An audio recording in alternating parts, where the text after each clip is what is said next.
Alright guys, back again. I'm going to go ahead and redo the second part here because YouTube said my video was a little too long. I don't know why. It's about 20 something minutes. So anyway, I'm going to redo it.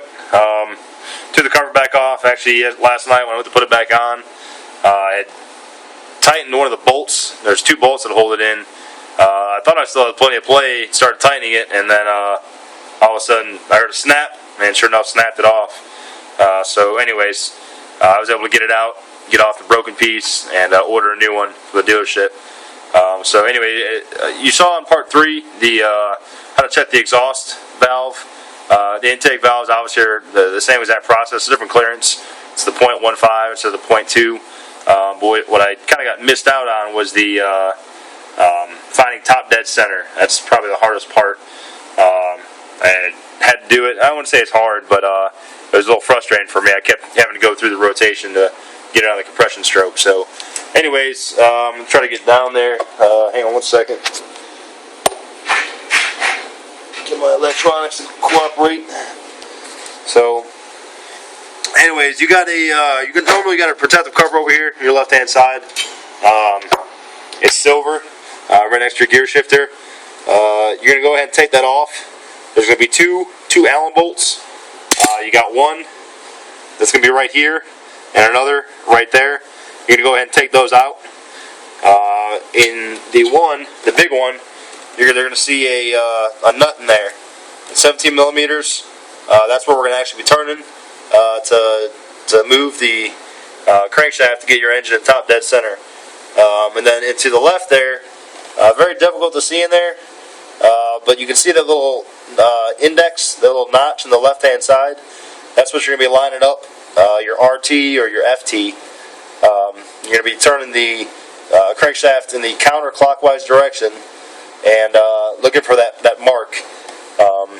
Right now we're going to be doing the rear cylinder first, so we're going to be looking for the RT notch. So again, like I said, I'm just kind of going back through. I already did it, but you're going to be sticking your socket in. You're going to go ahead and turn it, looking into that window, looking for that RT. You're going to pass a little thing that's just a plain old F. Not sure what that's for, if it's for some type of timing or what. But you're going to pass that. Right after you pass that, you're going to get to the either the FT or the RT. Right now we're looking for RT. So once you see that RT, you line up that line on the little flywheel there with the little notch on the side of the viewing window. And what you want to do after that, you want to make sure that you're on your compression stroke. You'll be at top dead center, but you want to make sure you're on your compression stroke versus your exhaust stroke. The difference is on your compression stroke, you should have just a little bit of play in your valves. Maybe not a lot, just a little bit. All of them. You can actually hear how much play you got in there. You can't hear that one, but you can see it. This one too. So anyways, that means you're on your compression stroke. Alright, if those are tight, you can't move any of them at all. That means you're on your exhaust stroke, and you got to go one more revolution through. So at that point, you're going to go through, get your feeler gauges out. You're going to check it before you start adjusting it. If you're lucky, it actually might be good. Just give me 1 second. I'll find out what I did with them.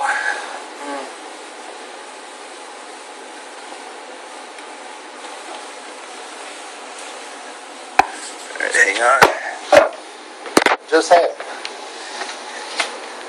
Pockets? Nope.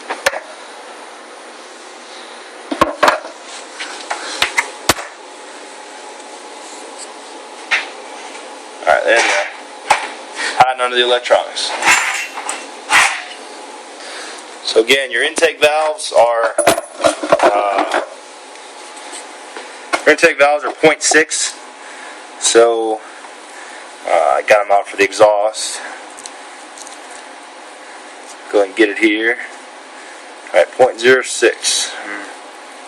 I got the next size up as well.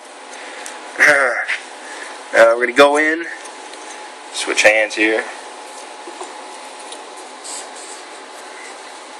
Yeah, these are your two intakes towards the front of the bike, and the rear is your exhaust. So you take the 0.6, you're going to slide it in try to show you exactly where I'm going. It's going to be in between the adjusting screw and the valve stem. Kind of hard to get in there, but you can see right there. So what you're going to do, go ahead and slide it in. If they're set correctly, you should be able to slide it in.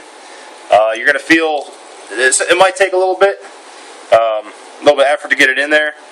But again, it should go in. It shouldn't be too tight. And you should have a little bit of play, not a lot.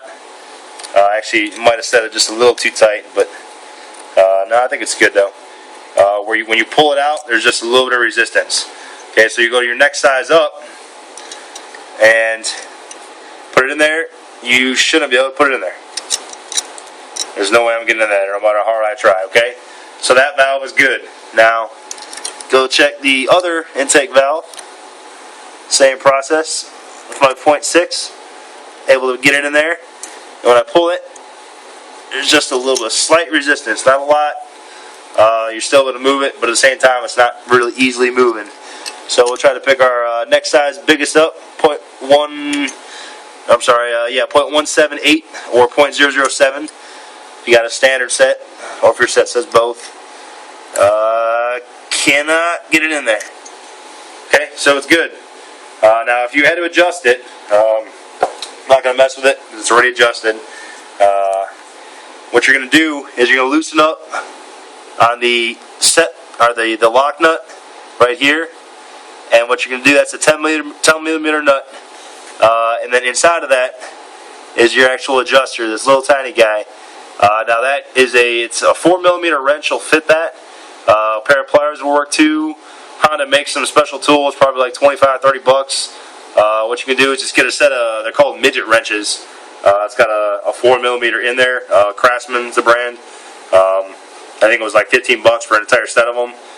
Or again, like I said, pliers will work just fine. So you're going to loosen up the nut, and then you're going to turn this to the right or to the left based on if you have to tighten it or loosen it. Once you get it back on, you're going to go ahead and tighten the lock nut back up. Get your feeler gauge. There's two ways to do it. Some people say not to leave the feeler gauge in there and adjust it. Put the feeler gauge back in once you get it good. Then go ahead and tighten it, set it. Other people say do it with the feeler gauge inside of there. Go ahead and adjust it until you feel that appropriate amount of tension, and then go ahead and tighten your lock nut and pull out the feeler gauge. Either way works. I did it the latter method, leaving the feeler gauge in there, just so you know how far to tighten it or how far to loosen it. It worked pretty well for me. After you're finally done, went ahead and got a torque wrench. After breaking that bolt yesterday, I figured it'd be a good idea. These lock nuts get torqued down to 17 foot-pounds.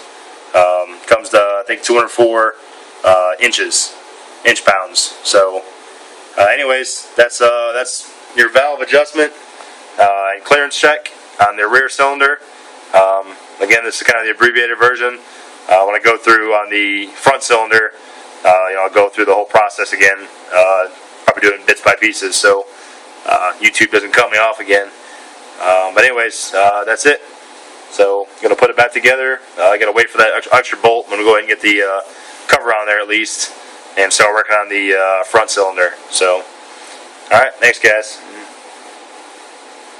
Oh, also one thing I think I forgot to mention, maybe I didn't, but the bike should be in neutral when you do this. If you're on a jack, it probably doesn't really matter if you rotate the rear tire. But if you're not, I mean, I'm just on some 2x6s here. You will move the bike. So when I first did this, I forgot to put it in neutral. So I started moving the bike forward. All I just did is put it back in neutral, and it was fine. So, all right, later.